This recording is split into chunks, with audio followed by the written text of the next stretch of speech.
Muito bem, se você puder, abra a Bíblia comigo. Você que está em casa, inclusive, pegue a sua Bíblia e vamos até o livro de 2 Reis, capítulo 2. Antigo Testamento, 2 Reis, segundo livro dos Reis, capítulo 2. E nessa manhã eu gostaria de compartilhar com vocês algumas impressões, algumas lições, algumas aplicações extraídas da história de Eliseu. Eliseu, ele é um personagem extraordinário e daqueles que, na minha opinião, são pouco explorados ou deveriam ser mais estudados. Nós temos uma lista. Na minha opinião, Eliseu faz parte dessa lista. Eliseu é a pessoa que mais realiza milagres em toda a Bíblia depois de Jesus. E ele é o sucessor de um professor e profeta muito famoso e até mais destacado em sermões e estudos.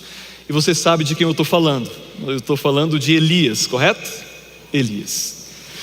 Antes da gente ler um texto aqui do capítulo 2, eu preciso voltar um pouquinho na história para contextualizar o chamado de Eliseu e o início do seu ministério. Quando a gente volta aos últimos capítulos ali de 1 Reis, a gente encontra Elias frustrado, com medo, fugindo de uma ameaça de morte. E quando ele se encontra com Deus, ele tem uma porção de queixas a fazer, uma série de questões a colocar. E quando ele começa a dialogar com Deus, a Bíblia diz que uma das queixas de Elias foi: eu estou sozinho, não tem ninguém comigo. Eu estou fazendo o teu trabalho, eu sou profeta do Senhor, mas eu estou só. Essa é a queixa de Elias. Em resposta a isso, Deus fala para ele: olha, você não está sozinho. Aliás, 7.000 pessoas em toda a nação não dobraram os joelhos a Baal. Você não está sozinho. Mas já que você está se sentindo só, acabou essa história, você vai ter alguém para te acompanhar. Você vai até a cidade de Abel-Meolá. Você vai encontrar ali o filho de um homem chamado Safate, e esse garoto chama-se Eliseu. Você vai chamá-lo para ser o seu sucessor. E Eliseu experimenta isso. Elias vai até essa cidade, ele atravessa o deserto de Damasco, e quando ele chega até aquela cidade, ele localiza Eliseu trabalhando, arando a terra. Aqueles que conhecem bem a história bíblica lembram que Elias havia profetizado de que não haveria chuva por um tempo razoável. E finalmente a chuva havia voltado, então os bosques estavam começando a florescer, a terra finalmente podia ser cultivada. Então Eliseu está trabalhando para o seu pai, que era uma pessoa muito bem sucedida naquela cidade. E então a Bíblia vai dizer que Elias lança um manto sobre Eliseu. Eliseu entende a sinalização do profeta. E a Bíblia vai dizer que depois de se despedir dos seus pais, Eliseu passa a seguir Elias por todos os lugares, em diversas circunstâncias. Eu gostaria de destacar aqui um elemento importante, porque imagine, como Eliseu sabia o que tinha que fazer. Eliseu estava bem estabelecido ali, ainda era jovem. Aliás, o ministério de Eliseu, ele dura 54 anos. É um ministério longevo, ele é chamado muito cedo, muito novinho. Como é que ele sabia o que fazer? E aí a gente percebe a influência da educação dentro de casa. As pequenas responsabilidades que os seus pais lhe confiavam, a forma como seus pais educaram Eliseu. E quando a gente vai ao livro Profetas e Reis, a gente percebe essa marca importante da educação dos pais para que aquele garoto pudesse assumir aquela responsabilidade tão grande. Eu gostaria de mostrar para você duas citações que eu extraí da revelação. A primeira delas diz o seguinte: na quietude da vida campestre, sobre o ensino de Deus e da natureza e da disciplina do trabalho útil, recebeu ele a educação em hábitos de simplicidade e de obediência a seus pais e a Deus. Educação que o ajudou a preparar-se para a alta posição que mais tarde deveria ocupar. Mais adiante, ela diz o seguinte: Ninguém pode saber qual é o propósito de Deus em sua disciplina, mas todos podem estar certos de que a fidelidade em pequenas coisas é a evidência da capacidade para responsabilidades maiores. A educação de Eliseu foi permeada por esse cuidado, por essa atenção. Pouco a pouco, os seus pais lhe deram responsabilidades e ele foi aprendendo e se preparando para finalmente assumir aquele grande dever. Bom, eu peço então que você observe o que acontece aqui no capítulo 2 de 2 Reis, porque aqui, na minha opinião, é o momento chave que vai definir todo o transcurso do ministério de Eliseu. Porque depois de aprender com Elias, Eliseu ele percebe que Elias seria levado ao céu, e então ele começa a seguir Elias com mais atenção. Eles cuidavam da escola dos profetas, e pelo contexto a gente percebe que 50 alunos faziam parte dessa escola. E aí no capítulo 2 a gente encontra um diálogo entre Eliseu e alguns desses alunos que dizem assim: você está ciente de que é hoje que Deus vai levar Elias? Bom, eu não sei como é que eles sabiam dessa informação. Não sei se Elias já tinha sinalizado de alguma forma, mas eles já tinham noção de que algo importante iria acontecer naquele dia. Quando eles falam a respeito disso, Eliseu fala assim: fiquem quietos, fiquem na de vocês. E aí Elias chega para Eliseu e fala assim: Eliseu, eu estou indo para Betel, fique aqui com os meninos. Aí Eliseu fala assim: você vai para Betel? Eu vou contigo. Ele vai para Betel. Dali a Bíblia diz que Elias diz para Eliseu: eu estou indo para Jericó, fica aqui em Betel. Eliseu diz: não, eu estou contigo. Mais adiante Elias fala para Eliseu: eu estou indo para o Jordão. Adivinha? Eu estou contigo, vamos ao Jordão. E quando eles chegam ao Jordão, a Bíblia diz que Elias tira a capa, a mesma capa que antes ele havia lançado sobre Eliseu para o chamar, e ele toca na água do Jordão que se abre, e ambos passam pelo leito do rio a seco. Uma nova história está acontecendo aqui. Algo já havia acontecido naquele rio anteriormente, sim ou não? Não é a primeira vez que ele é aberto, né?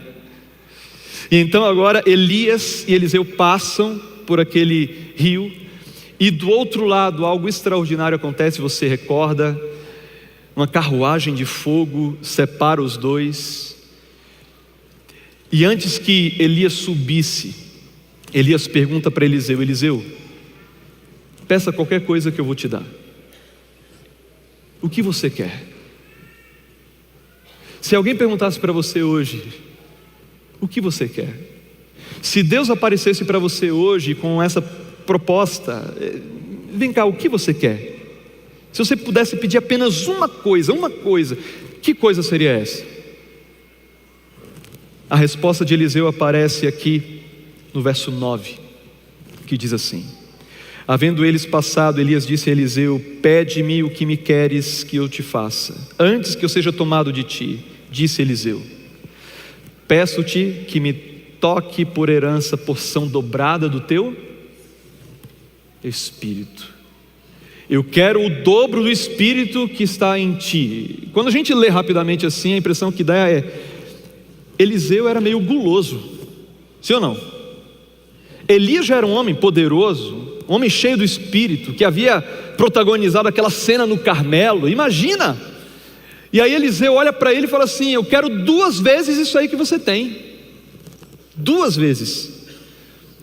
E por muito tempo eu pensei isso de Eliseu. Aí a gente vai estudando um pouco e descobre alguns detalhes. Por exemplo, naquele tempo, o irmão mais velho, o primogênito, ele tinha direito a uma herança especial. Além de ser líder espiritual da sua casa, responsável por proteger toda a família, ele recebia, por ocasião da morte do seu pai, a herança em dobro. Isso representava a totalidade da bênção. Era um privilégio. Então quando Eliseu ele fala isso, é como se ele estivesse se visualizando como herdeiro legítimo e único do legado e do ministério de Elias. E ele pensa assim: se eu não tiver a totalidade da bênção, se eu não tiver a plenitude do Espírito, se eu não tiver porção dobrada disso que você tem, Elias, eu não vou dar conta, eu não vou conseguir ser o profeta que o Senhor espera que eu seja. E a Bíblia diz que esse presente foi concedido a Eliseu. A capa de Elias agora pertencia a Eliseu. E logo na sequência, um redemoinho como de fogo glorioso conduz Elias para o céu. E aí nós temos algumas palavras de exclamação de Eliseu aqui embaixo, diante daquela cena gloriosa. Você imagina o que aconteceu? Acontece que a cena passou. O fogo se foi, juntamente com Elias. E agora Eliseu tem uma capa nas mãos. Agora ele está sozinho. E ele pensa, eu tenho que voltar para encontrar os alunos. Eles estão do outro lado do Jordão. Você consegue imaginar essa cena de Eliseu com a capa na mão? Minutos antes Elias havia passado por ali, mas agora não tinha mais Elias. Agora era ele, sozinho. Ele, as aves e o vento. E ele olha aquele rio. Eu imagino ele segurando aquela capa e pensando assim, mas como é que faz mesmo? Como é que faz? Será que vai dar certo? Eu lembro a primeira vez, irmãos, que eu assumi uma igreja. Filho de pastor, fiz faculdade no NASP, de repente recebo um chamado para a cidade de Guarabira, na Paraíba. Eu cheguei em Natal, o ministerial, o pastor que cuida dos pastores, passou no hotel, me pegou, e bem cedo naquele sábado a gente foi para Guarabira, 3 horas de viagem mais ou menos. Cheguei pouco depois das 9, e eu lembro de chegar na frente daquela igreja e estava escrito assim, cartolina: Pastor Jairo, bem-vindo. Você imagina o que é a pessoa chegar para você e pela primeira vez da vida falar assim, oi pastor? Isso buga a cabeça da gente, isso é um negócio assim, pesado demais. Como assim, pastor? Na época solteiro, eu olhei assim para aquela igreja e eu pensei, agora a comissão é comigo? E agora o aconselhamento é comigo? E a unção é comigo? E tudo que acontecer... Gente, eu fiquei parado na frente da igreja assim, relutando se eu entrava ou não. Aí o pastor percebeu o meu drama e ele botou a mão no meu ombro assim e falou assim, vamos junto, vamos junto. Tem um momento que você tem que assumir o chamado que Deus fez. E nessa hora, amigo, é você e Deus. Ninguém vai fazer por você. Agora era a situação de Eliseu, ele tinha que tomar uma atitude. Eu imagino ele um pouco relutante, ele toca o manto ali na água e a água se abre e ele passa. Aquilo foi uma demonstração assim de Deus dizendo assim, eu vou com você, você não está sozinho, o meu chamado é legítimo e eu não vou te abandonar. Quando você vai lendo os próximos capítulos, você encontra esse Eliseu cheio do Espírito, operando sinais e se manifestando de maneira extraordinária. Era uma pessoa diferente de Elias, ele gostava de estar no meio das pessoas, o seu ministério transcorreu nas cidades, ele tinha a reação correta para cada situação. Quando precisava de firmeza, ele era firme, quando precisava de paciência, ele era paciente, e quando ele precisava observar uma necessidade, ele atendia aquela necessidade, a começar pelos seus alunos. Então eu gostaria que você fosse comigo ao capítulo 6, porque aqui a gente vai se deter um pouquinho, né, para eu ilustrar para você quem era Eliseu, uma pessoa extraordinária. O contexto do capítulo 6 é o seguinte: ele está na escola de profetas, a impressão que dá é que era uma casa, eles moravam juntos. Só que as casas no tempo bíblico não eram tão grandes quanto as casas que nós temos hoje, algumas delas. Agora imagine 50 pessoas numa casa só. Quantos banheiros para dar certo, não é verdade? Quantas dependências, então era um desafio. E aí um dos alunos chega para Eliseu e fala assim, Eliseu, deixa a gente construir um anexo, um compartimento a mais. Aí Eliseu fala assim, beleza, podem fazer. Aí um deles chega e fala assim, você vem com a gente? Adivinha o que Eliseu fala? Estamos juntos, vamos lá, olha só, que coisa extraordinária, a sensibilidade de um líder. Estou junto. Não apenas manda fazer, não apenas autoriza fazer, mas vai junto para fazer. E a Bíblia vai dizer que eles começaram a pegar, eu imagino, alguns instrumentos, algumas ferramentas emprestadas, dentre elas um machado. E lembre você que naquele tempo, tudo que era de ferro, tudo que era de metal, tinha o seu valor, não é? Porque nem todas as culturas, todas as nações dominavam o manejo do metal. Os filisteus é o melhor exemplo que nós temos dessa época. Então, um machado, uma peça muito importante e até cara. Um deles consegue essa peça emprestada. E está lá um menino cortando. Você consegue imaginar cortando madeira na beira do rio? E ele cortando, e de repente a Bíblia diz que o machado escapou e caiu no rio. A reação do garoto é muito interessante, porque a Bíblia vai dizer aqui, olha, no verso 5: sucedeu que enquanto um deles derribava um tronco, o machado caiu na água. Ele gritou e disse: ai meu senhor, porque era emprestado.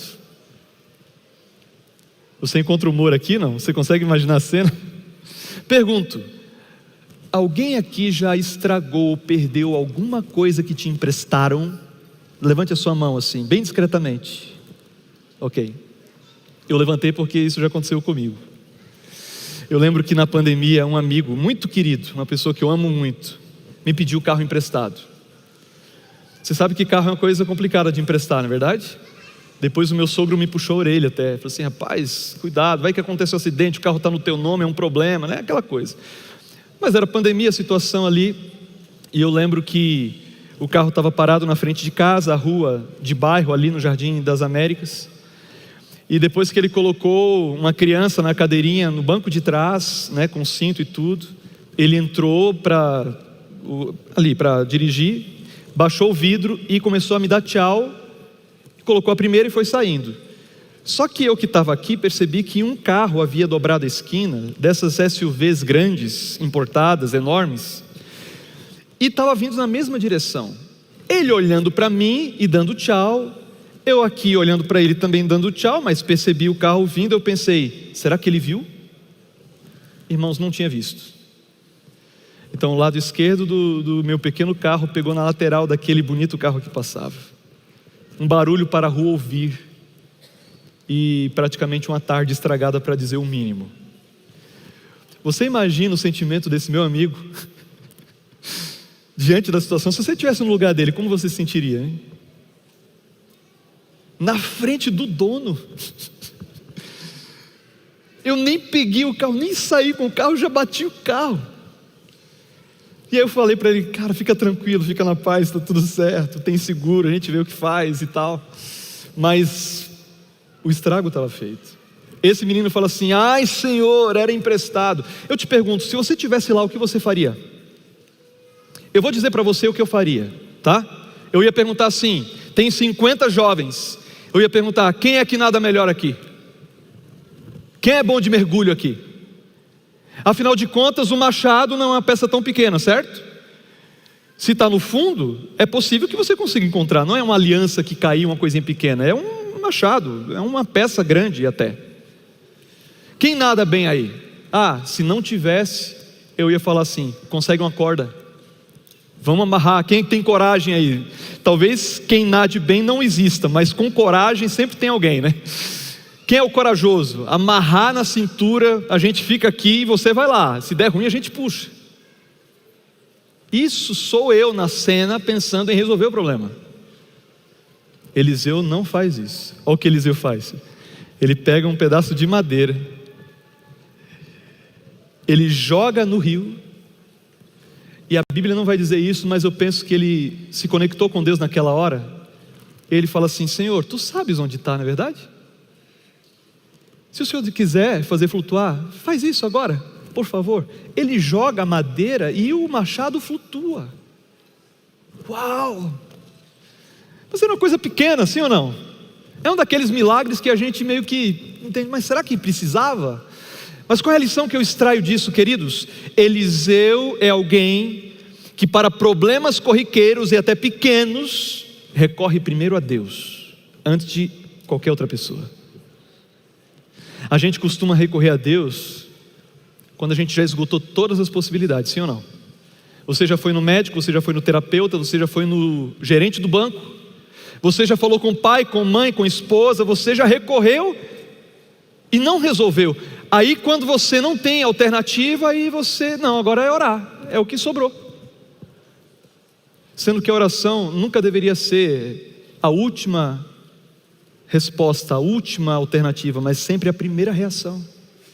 Porque das duas uma, gente, pense comigo, ou Deus faz um milagre, por mais bobo que pareça, e já resolve o teu problema, ou no mínimo, Ele vai mostrar a direção correta para a solução daquela situação, colocando a pessoa certa, no momento certo, a ideia adequada.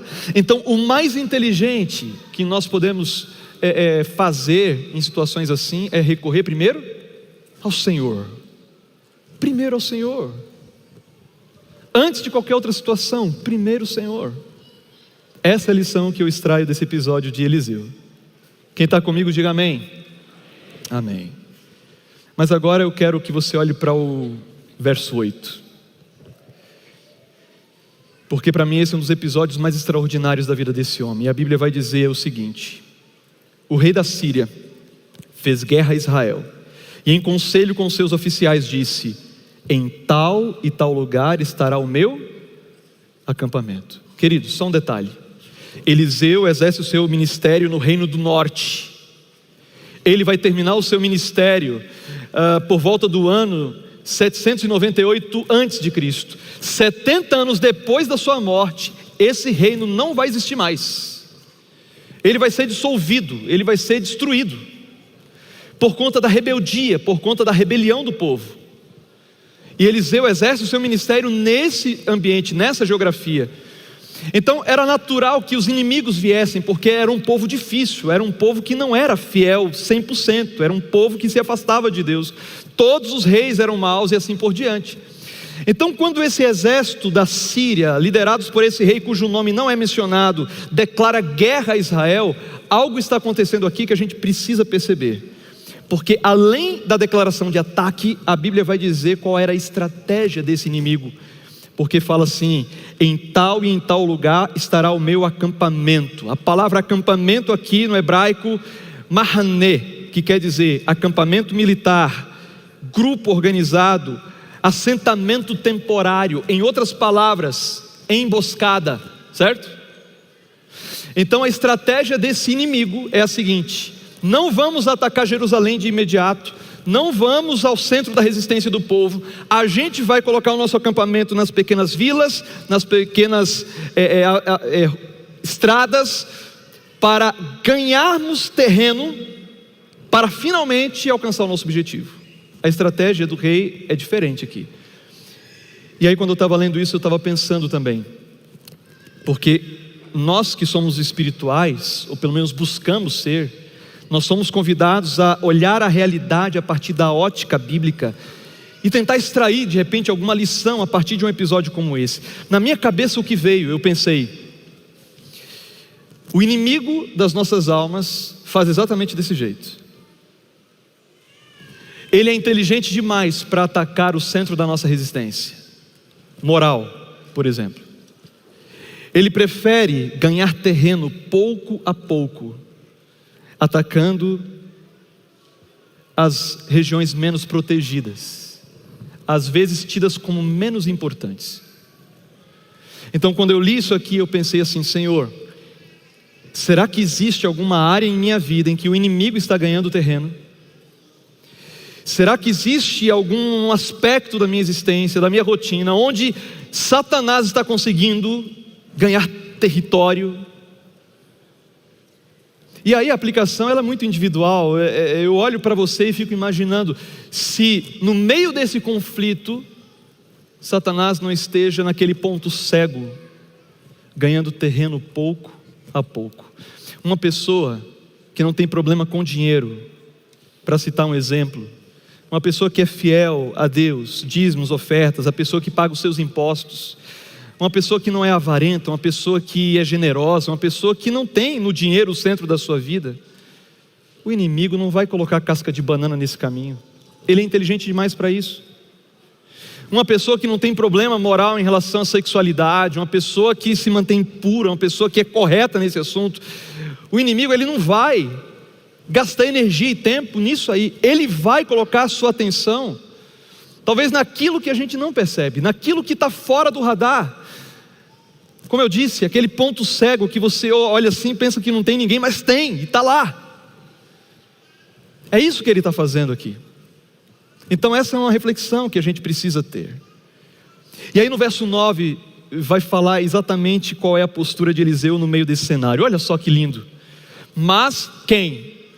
O homem de Deus. Você vai perceber que sempre Eliseu é chamado de homem de Deus, o tempo todo. Que lindo isso.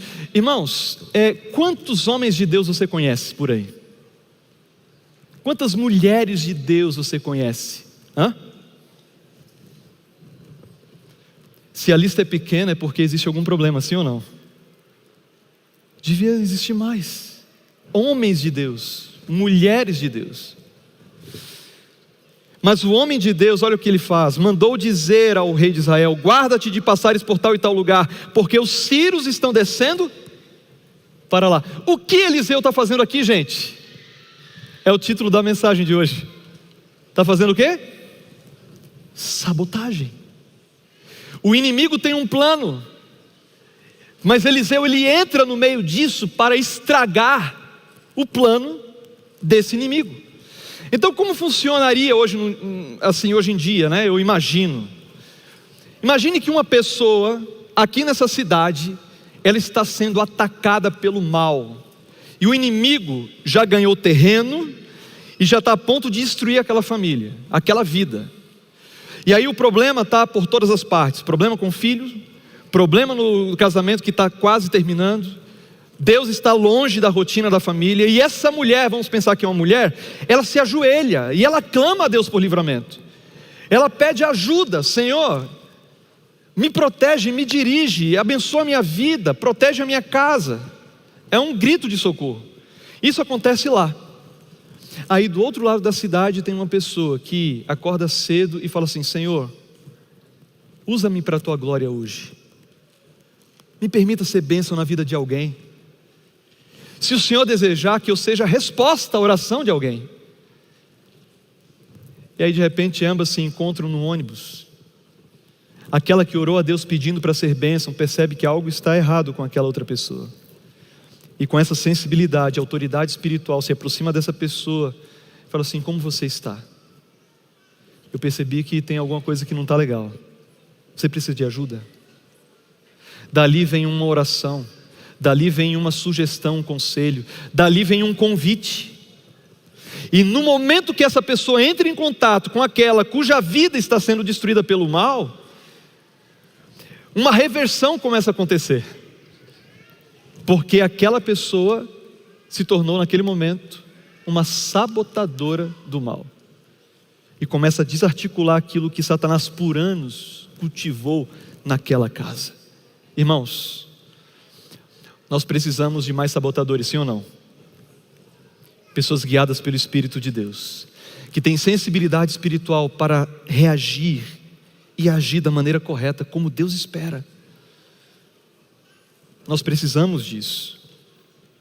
Agora, o rei atende à orientação do profeta, e é por isso que a sabotagem se completa, no bom sentido.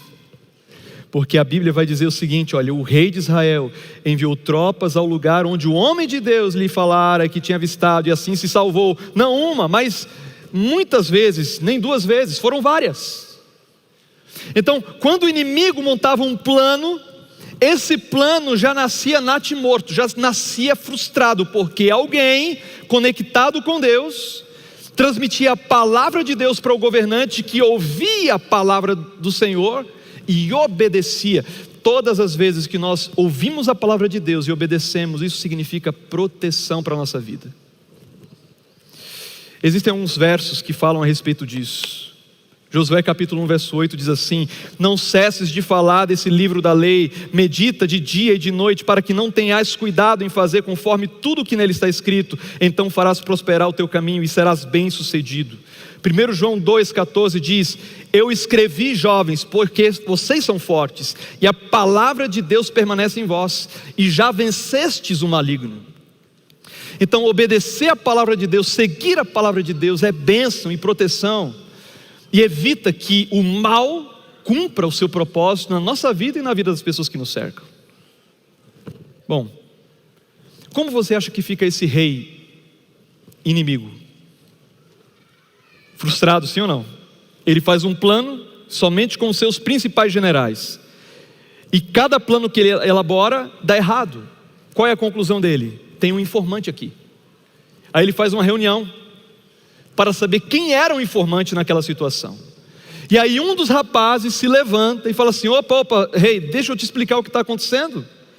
Diz aqui no verso 12: respondeu um dos seus servos: ninguém, ó rei, ou seja, ninguém está te delatando, ninguém está informando o exército inimigo, mas o profeta, o quê?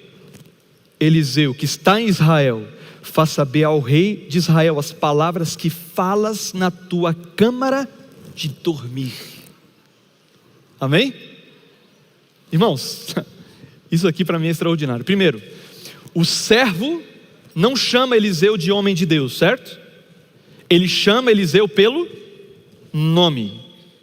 Ou seja, o inimigo sabe quem é Eliseu pelo nome. Nessa hora eu lembro de uma história que acontece lá em Atos capítulo 19. Depois você pode ler com calma, não precisa abrir ali. Mas a Bíblia diz que havia um sacerdote, um sumo sacerdote chamado Seva, e ele tinha 7 filhos, os filhos do pastor, 7 filhos. E aí esses meninos eram fãs de Paulo, porque a Bíblia diz, exatamente antes da descrição desse episódio, que Paulo era um homem de tanto poder que o tecido da roupa dele curava pessoas e até expelia demônios. Imagine, a roupa do apóstolo, o poder de Paulo, que coisa extraordinária. E eles queriam reproduzir o que Paulo fazia. Aí a Bíblia diz que apareceu uma pessoa endemoniada, o inimigo estava lá, possuindo alguém. Aí esses 7 se enchem de coragem, chegam para ele e dizem assim, e dizem bem bonitinho: em nome de Jesus, a respeito de quem Paulo prega, te ordenamos, sai dele. Perceberam a fórmula perfeita? Tudo certinho? O que o inimigo vai falar? Ele fala assim: Paulo eu sei quem é, Jesus eu também conheço, e vocês? Quem são? Resultado: o inimigo dá uma surra nos 7, que saem desesperados pelas ruas, desnudos. Olha que vexame. Imagina se tivesse Instagram naquela época, né? Você percebe aqui? Paulo eu sei quem é, Jesus eu também conheço. O meu desejo, irmãos, é que de alguma forma eu e você sejamos conhecidos no mundo espiritual, e que o inimigo saiba qual é o nosso nome, porque se ele souber, é sinal de que estamos fazendo a coisa certa, estamos fazendo a diferença, estamos expandindo o reino de Deus, sim ou não? Bom, depois que o inimigo descobre que Eliseu era o problema, o que ele faz? Ele reúne o exército inteiro. Ele poderia ter enviado apenas um assassino profissional, ou ao seu grupo de elite, mas a Bíblia diz que, sabendo que Eliseu estava em Dotã, uma cidade pequena, distante de Jerusalém, ele manda o exército cercar a cidade para capturar Eliseu. Ele faz isso à noite. Agora imagine, quando amanhece o dia, e as pessoas da cidade percebem que havia um exército poderosíssimo cercando a cidade por todos os lados. Eu imagino que a correria começou nas ruas de Dotã. Pessoas anunciando, pessoas dizendo assim: se protejam, o inimigo cercou. Vamos nos esconder, vamos proteger as crianças. Vamos dar um jeito aqui, não sei o que a gente vai conseguir. Alguém consegue chamar os exércitos lá de Jerusalém? Não daria tempo. E a cidade estava cercada, não tinha nem como sair. Talvez percebendo esse clima, o garoto que estava com Eliseu, nesse momento Eliseu está sozinho com um ajudante, talvez um aluno da escola de profetas. Esse menino acorda, olha pela janela e percebe o caos. Ele volta até a cama de Eliseu, meio que chacoalha Eliseu e fala assim: Eliseu, ai Senhor, o que a gente vai fazer agora? O que a gente vai fazer agora? Eu fico imaginando se eu, de repente, não estou falando para alguém nessa manhã, que se vê nessa condição, sabe? Cercado. É difícil até respirar bem, de tanta opressão, de tanto problema, de tanta situação negativa, tanto estrago. Aquele menino fala assim: ai meu Senhor, o que a gente vai fazer? E aí um dos versos mais lindos do Antigo Testamento, verso 16, em resposta Eliseu fala: não temas, porque mais são os que estão conosco do que os que estão com eles. O menino pergunta, a Bíblia não vai dizer, mas eu penso que o menino pergunta para si mesmo. Ele pergunta assim: o que você viu que eu não vi? Eu olhei pela janela e só tinha um inimigo lá. Eu olhei pela porta, eu vi caos, gente correndo, criança chorando. O que você viu? De quem você está falando? Nessa hora, queridos, Eliseu fecha os olhos e faz uma oração, e a Bíblia diz o que ele disse no verso 17: orou Eliseu e disse ao Senhor: peço-te que lhe abras os olhos para que veja. O Senhor abriu os olhos do moço, e ele viu que o monte estava cheio de cavalos e carros de fogo em redor de Eliseu. Irmãos, não importa quanta energia o inferno aplicar para destruir a vida de um filho de Deus, não importa a mobilização espiritual contra uma única pessoa, se essa pessoa é guiada pelo Espírito, basta que ela ore, pedindo livramento, e Deus não vai mandar apenas um anjo, gente, é o que a Bíblia está dizendo aqui, certo? Um anjo já seria suficiente, mas não é um anjo que ele manda o exército do céu, se for necessário, para proteger um filho apenas, que está sob ataque. E essa oração eu preciso fazer por você, eu preciso clamar a Deus por você, para que você perceba que você não está só, para que você perceba que existe um exército de anjos, poderosos em poder, gloriosos à sua disposição, para proteger você, para proteger a sua família. E isso está à distância de uma oração. Você acredita nisso? Confie no Senhor, você não está sozinho. Essa música me acompanha há tanto tempo já, e eu acho que é a primeira vez que eu vou conseguir cantá-la, porque a tonalidade não ajudava. Obrigado, Cristian. E eu gostaria que você falasse com Deus essa oração que você sabe que precisa fazer hoje, essa bênção da qual você necessita hoje, essa proteção, essa segurança que Deus promete, mas que você não tem percebido. E diga assim: Senhor, eu quero que o Senhor abra os meus olhos. O mal pode me cercar, mas eu quero perceber que não estou sozinho, sozinha, porque o Senhor prometeu que vai estar ao lado daqueles que te servem. Eu sei que você não é perfeito, você não é perfeita. E se você perceber alguma coisa que tem impedido a ação poderosa de Deus na sua vida, é hora de você dizer isso para Deus também. E falar assim: Senhor, nesse momento eu confesso, nesse momento eu me arrependo, nesse momento eu me converto. O que é conversão? É exatamente mudar a rota, usar a liberdade para seguir na direção da vontade de Deus, pelo poder dele, mas a partir de uma escolha que Ele coloca diante de você nessa manhã. Então, fale com Deus enquanto você ouve essa música, e ao final vamos orar pedindo essa bênção, que você saia daqui com essa bênção.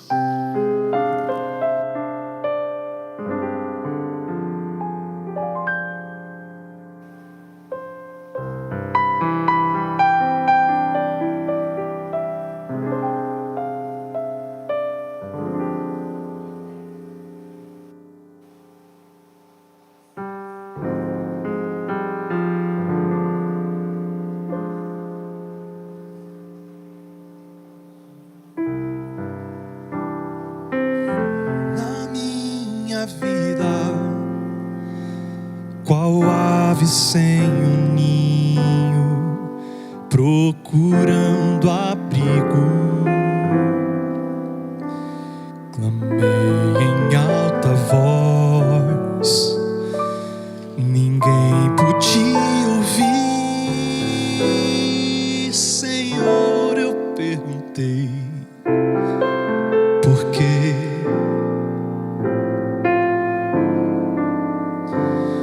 Custei a entender que as provações da minha vida provém de todo o mal que nesse mundo habita.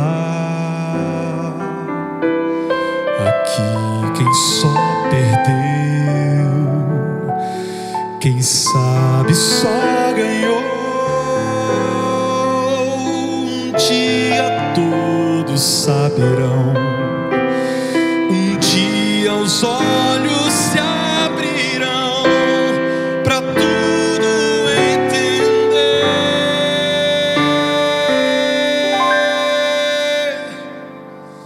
que é preciso confiar em Deus, é preciso confiar em Deus quando a sombra do mal batendo a porta vem.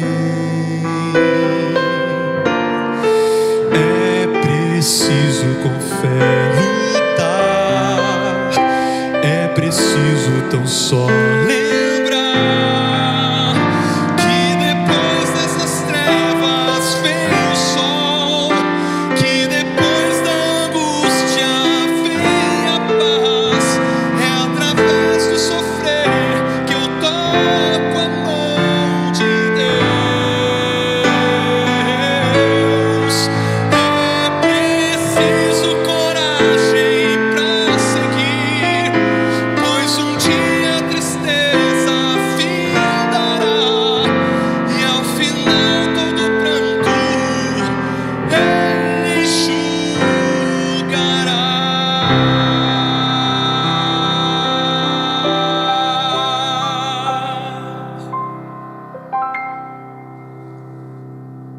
Querido Deus, faz de cada um de nós homens do Senhor, mulheres do Senhor. Derrame em nosso coração, Pai, porção dobrada do Teu Espírito e visão espiritual para enxergar o mundo invisível à nossa volta. Nós estamos sob ataque, Pai. Alguns de nós já se deu conta disso. Outros talvez estejam distraídos, enquanto o inimigo ganha espaço e avança nas periferias da nossa existência. Mas, querido Pai, que o Senhor nos proteja desse ataque com os Teus anjos e faça de cada um de nós aqui sabotadores para a Tua honra e a Tua glória. Que possamos desarticular aquilo que o mal está plantando à nossa volta, sendo um bênção na vida das pessoas, a começar por aqueles que estão perto de nós. Nos blinda, Pai, nos protege. Muito obrigado pelo Teu amor e pelo Teu carinho. Aceita a nossa gratidão, em nome e por amor de Jesus. Amém.